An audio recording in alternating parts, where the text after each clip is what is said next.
Hello நண்பர்களே, welcome back to Ananda Priya home blocks. வாங்க இன்றைக்கி சிம்பிள் அண்ட் சூப்பரான ஒரு முட்டை பொடி மாஸ் தான் பண்ண போகிறோம். ஸோ அதுக்கு எண்ணெய் விட்டுக்குங்க.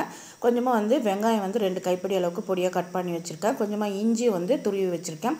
அதுக்கப்புறம் பச்சை மிளகாய், கருவேப்பிலை இதெல்லாமே நல்லா வதங்கி வரட்டும்.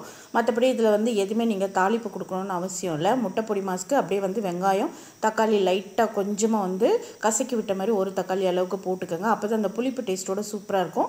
ஸோ தக்காளி வெங்காயம் வதங்கிறதுக்காக கொஞ்சமாக சால்ட்டு தான் ஆட் பண்ணியிருக்கேன். இதுக்கு கல்லுப்பு ஆட் பண்ணக்கூடாது. முட்டையை நீங்கள் அது உள்ளுக்குள்ளே அழுகாமல் இருக்கா இல்லை அந்த ஸ்மெல் எதுவும் இல்லாமல் இருக்குதான்றதை பார்க்குறதுக்காக ஒரு கிண்ணத்தில் ஊற்றிட்டு அதுக்கப்புறம் நீங்கள் ஊற்றுனீங்க அப்படின்னா உங்களுக்கு அந்த கிளாரிட்டி இருக்கும். அதுக்கப்புறம் மஞ்சள் பொடி, கொஞ்சமாக தனி மிளகாய்த்தூள் ஆட் பண்ணுறேன். இது ஆப்ஷனல் தான். பட் மஞ்சள் பொடி எப்பயுமே நம்ம முட்டை மசாலா பண்ணுறோம்னா ஆட் பண்ணிக்கணும். அப்போ தான் அந்த முட்டை ஸ்மெல் நமக்கு இருக்காது.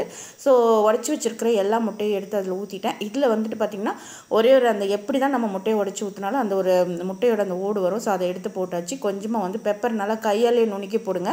ஆல்ரெடி பவுடர் வச்சுருந்து போட்டிங்கன்னா அந்தளவுக்கு நமக்கு டேஸ்ட் கொடுக்காது. இந்த மாதிரி கையால் எப்பயுமே முட்டை மசாலாவுக்கு பண்ணி போட்டிங்கன்னா நல்லா அந்த பெப்பரோட ஸ்மெல் சூப்பராகவே இருக்கும். ஸோ இப்போ நல்லா கலக்கி விட்டு கொஞ்சமாக மல்லி, கருவேப்பிலை தூவி இறக்கணும் அப்படின்னா சூப்பரான முட்டை பொரியல் ரெடி. சாம்பார், காரக்குழம்பு, கருவாட்டு குழம்புக்கெலாம் சூப்பராக இருக்கும். செஞ்சு பார்த்துட்டு எப்படி இருக்குன்றதை கமெண்ட் பாக்ஸில் சொல்லுங்கள். இணைந்திருங்கள். பாய்.